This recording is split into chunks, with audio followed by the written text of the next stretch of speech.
वेद पढ़ाया, सुनत कराए तुर्क नहीं आया। नारी मोचित गर्भ प्रसूति, स्वांग धरे बहुते करतूती। तैया हम तुम एके लोहु, एके प्राण व्यापे मोह। एके जनी जना संसारा, कौन ज्ञानते भयो ने नारा। ये 4 पंक्तियों में मानवता का उजागरण करते हैं। देखते हैं कि ब्राह्मण लोग बड़े अहंकारी हैं। हम ब्राह्मण हैं, ब्रह्मा के मूड से पैदा हुए हैं, विराट पुरुष के सिर से पैदा हुए हैं। ऋग्वेद में एक मंत्र आया है, ब्राह्मणो स्मुखमासीत बाहु राजन्य कृता उरुदस्यत वैश्य पदभ्याम शूद्रो अजायत। विराट पुरुष के मुख से ब्राह्मण, हाथ से क्षत्रिय, जंघे से वैश्य, पैर से शूद्र हुए। तो ये लाक्षणिक है। विराट पुरुष समाज है, समाज में मुख्य स्थानीय ब्राह्मण है जो ज्ञानवान है, और रक्षा करने वाला हस्त स्थानीय क्षत्रिय, धन कमाने वाला जंघा स्थानीय, जंघा के बल पर धन कमाया जाता वैश्य, और पैर स्थानीय शूद्र है। पैर पर ही पूरा शरीर स्थिर है, कर्मठों पर ही समाज स्थिर है। तो वहां लाक्षणिक अर्थ है। पैदाइश सबकी एक तरह है, चाहे ब्राह्मण नामधारी हो चाहे शूद्र नामधारी। सब माता पिता से पैदा होते हैं, बच्चे पैदा होते हैं, मलिनता में लिपटे रहते हैं। सबकी माताएं धो करके साफ करती हैं और सबके बच्चे दूध पिलाए जाते हैं। फर्क क्या है? पेट न काहू वेद पढ़ाया। साहब कहते कोई पेट में वेद पढ़ करके नहीं आया है, क्यों पैदा हुआ हो वेद का मंत्र उच्चारण करने लगे। तुम जन्मजात ब्राह्मण हो, मैं मानूं। तुम्हारे बच्चे पैदा हो और बस वेद मंत्र बोलने लगे तो मैं मानूं जन्म से तुम ब्राह्मण हो। पेट न काहू वेद पढ़ाया, कोई पेट में वेद पढ़ करके पेट से ही नहीं आया है। सुनत कराए तुर्क नहीं आया। जो तुर्क लोग मानते हैं, मुसलमान लोग, कि हम राह खुदा हैं और बाकी राह जुदा हैं, खुदा के राह से जुदा हैं। साहब कहते हैं मुसलमान भी क्या माता के पेट से सुन्नत करा करके आए? असली मुसलमान हैं तो इनकी पेशाब इंद्री की खरड़ी वहीं से कट के आनी चाहिए थी। पूरा शरीर भगवान बना सकता था, उतना काम नहीं कर सकता था। ये भगवान की अकल शुद्ध कर रहे हैं, भगवान को अकल नहीं थी। तो परमात्मा ने पूरे शरीर को बनाया तो खतना क्यों नहीं कर दिया? तो इसलिए खतना भी नकल है, ये बाहर आकर के किया जाता है। नारी मोचित गर्भ प्रसूति। नारी मोचित, नारी से मोचित होकर, खिंच करके गर्भ प्रसूति, गर्भ प्रसूति हुई, गर्भ बाहर आया तो वो लड़का या लड़की जो कुछ भी रहा प्रसिद्ध हुआ। आगे चल करके स्वांग धरे बहुते करतूती, बहुत सा स्वांग और करतूत धारण करने लगे। स्वांग यानी वेश, करतूत यानी कर्मकांड। दाढ़ी रखाया, खतना कराया और कुछ ऐसा स्वांग बनाया, मुसलमान कहलाने लगा, नमाज पढ़ने लगा। कोई चोटी रखाया, जनेऊ पहना, चंदन लगाया, वेद पढ़ने लगा, हवन करने लगा, ब्राह्मण कहलाया। तो ये सारा स्वांग और सारा कर्मकांड पैदा होने के बाद, जन्म से नहीं। इसलिए दोनों नकली है, असली नहीं। असली तो मनुष्य है। तैया हम तुम एके लोहु, एके प्राण व्यापे मोह। तैया यानी जन्म में, जन्म काल में या माता के गर्भ में हम और तुम एक ही लोहू में रहे। खून रक्तवीर्य,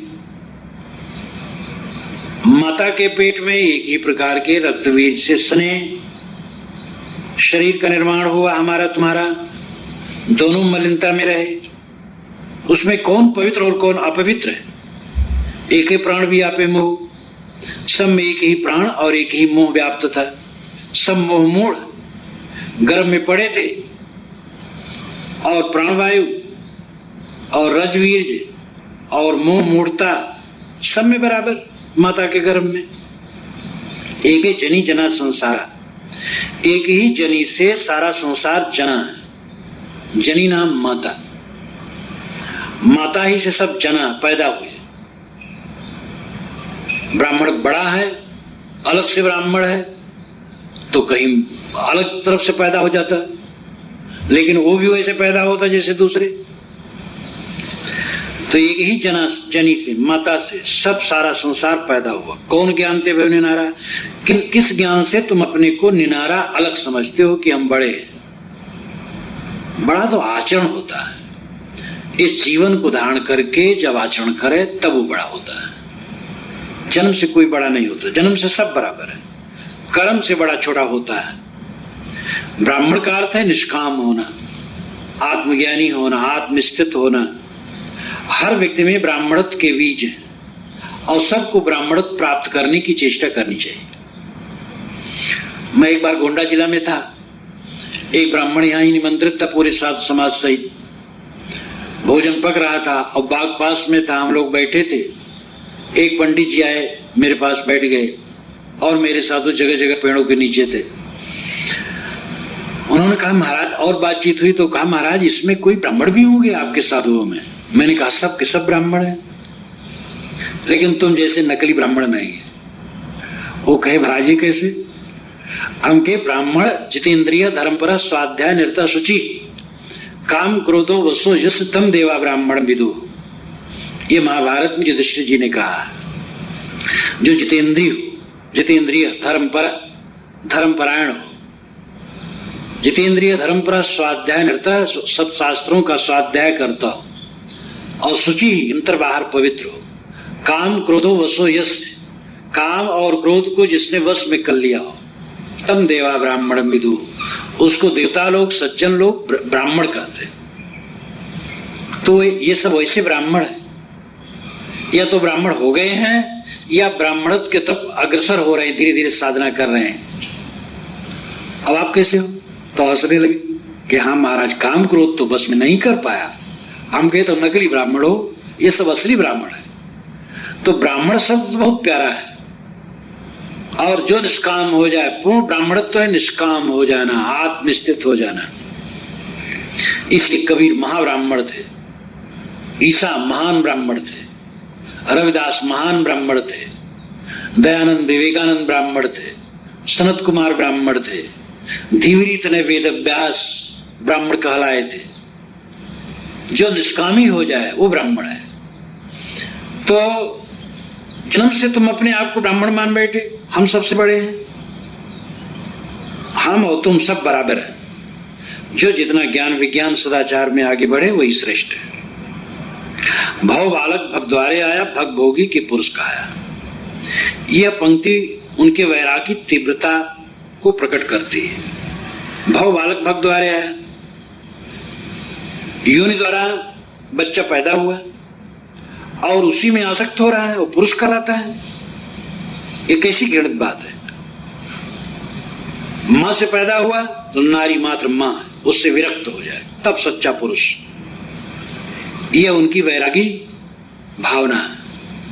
कबीर साहब परम वैराग्यवान पुरुष थे।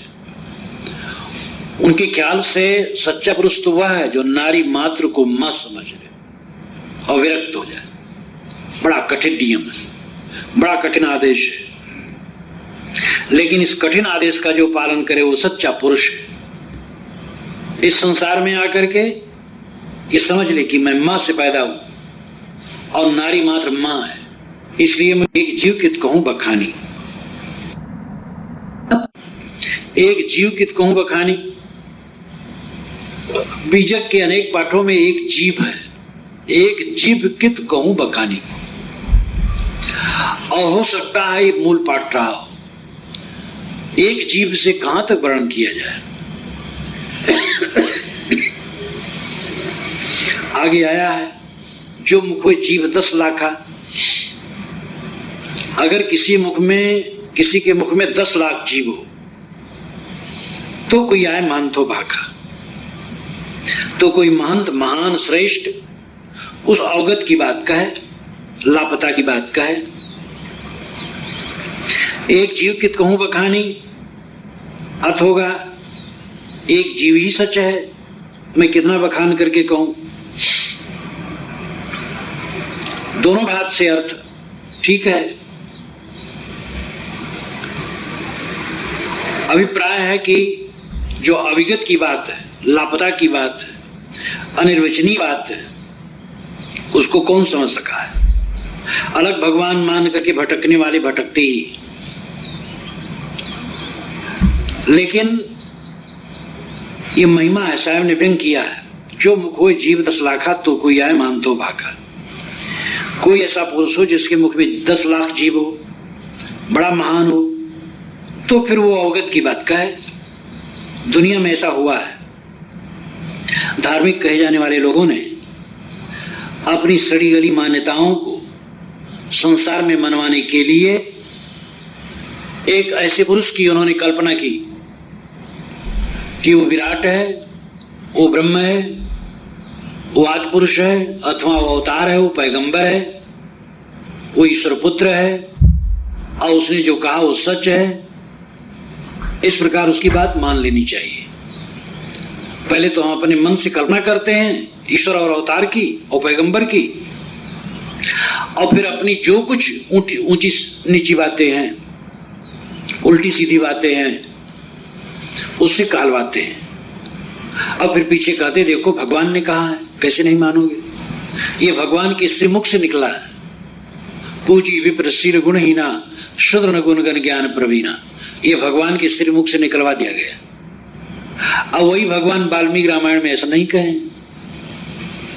ऐसे सभी मतों की दशा है। कबीर साहब जो कभी नहीं कह सकते थे, कबीर प्रेमियों ने कबीर के मुख से कहलवा लिया है। इसी प्रकार और मार्गों में है।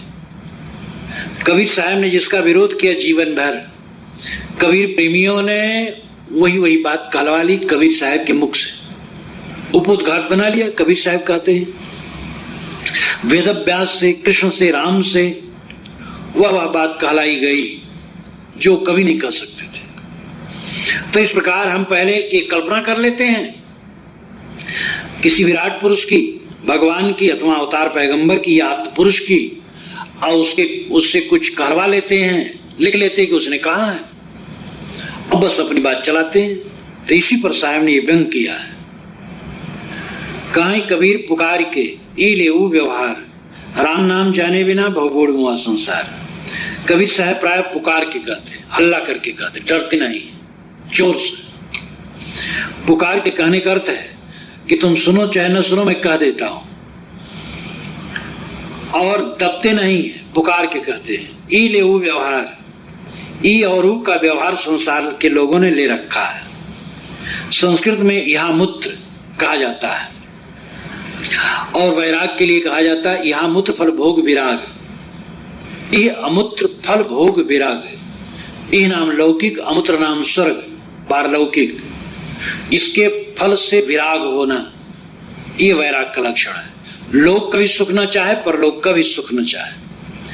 तो यहाँ मूत्र, यह अमूत्र, उसका पदच्छेद होगा। यह नाम लौकिक, अमूत्र नाम परलौकिक। साहब ने हिंदी में उसको ई और ऊ कहा, ई नाम लौकिक, ऊ नाम परलौकिक। तो लौकिक और पारलौकिक सुखों का व्यवहार जीव ले रखा, उसी में डूबा है, देह भोग में डूबा है, मोह माया में डूबा है, स्त्री परिवार विषय वासना में डूबा है, या स्वर्ग की कल्पना करके स्वर्ग में जाना चाहता है तो वहां भी वही विषय भोग। तो लोक परलोक के भोगों में, उसकी कल्पनाओं में, उसके धंधाओं में डूबा है। राम नाम जाने बिना भोगोड़ मुआ संसार। संसार के लोग राम नाम को न जानकर भव में डूब रहे और मर रहे हैं, मर चुके हैं, मर रहे हैं। संसार, संसार से मतलब संसार के लोग भव में, संसार सागर में डूब डूब के मरते हैं, क्योंकि राम नाम नहीं जानते। जिसका नाम राम है वो क्या है? राम या तो परोक्ष कहते हैं, कहीं अलग है, जो अदेख अलेख अनिर्वचनीय है, मनवाणी से जो गम्य नहीं है। अब मनवाणी से जो गम्य नहीं, उसको पाओ कैसे? आपके पास पाने का साधन मन और इंद्रियां हैं, मन इंद्रियों में आता नहीं है तो कैसे पाओगे? वास्तव में वह राम तत्व निज तत्व है। राम नाम निज जान के छाड़ दो वस्तु खोटी। साहब ने कहा राम नाम निज तत्व है, जो निज स्वरूप वही राम है। हृदय बसे ते राम न जाना, दिल में खोज दिले माँ खोजो ये करीमा रामा। जो दिल में बैठा है वही करीम है, वही राम है। तो जिसका नाम राम है उसको लोग नहीं जानते, राम को बाहर खोजते, अदेख अलेख बेचून बेनमून कहते, मन की कल्पना करते हो। बहुत लोग दूसरे लोग हैं तो ऐसे राम के पीछे पड़े हैं जिनके कमल के समान आंखें थी, कमल के समान मुंह था, कमल के साथ समान कोमल कोमल हाथ थे, छाती थी, ग्रीवा थी। ऐसे सुंदर स्वरूप किसी राम की कल्पना में पड़े हैं। कोई महापुरुष रहा होगा सुंदर सुंदर, 4-6 वर्ष सुंदर रहा होगा, फिर तो रुखरा हो गया होगा, आवाज तो आए भी नहीं। तो ऐसे राम को पाने की चेष्टा तो एक भ्रांति है, ये तो और बहुत स्थूल है। तो हाथ पैर वाले किसी राम के पाने की कल्पना तो बहुत ही स्थूल है और बहुत मोटी बुद्धि का लक्षण है। और किसी अदेख अलेख बेचून बेनमून निराकार और गुणातीत जो आपकी आत्मा से अलग है, वो आपके मन की कल्पना रह जाएगी। वास्तव में जो निज स्वरूप है उसमें ये लक्षण हैं सब। वो अलेख है, अलेख है, और वो मन वाणी से परे है, किंतु मन वाणी का प्रकाशक है। वो तुम्हारा स्वरूप है। जो तुम्हारा अपना अस्तित्व है, चेतन आत्मा है, वो मनवाणी से परे है। और वह मनवाणी से परे और मनवाणी का प्रकाशक तुम्हारा स्वरूप है, उसको समझो। तो साहब कहते हैं संसार के लोग तो लोक परलोक के भोगों में उलझे हैं, अलग कहीं खोजे तो राम कहीं लोक लोकांतर में खोजते हैं, कोई हाथ पैर वाले राम को। किंतु राम निस्वरूप है, निस्वरूप को समझो तो तुम्हारी सारी भ्रांतियां कट जाएंगी।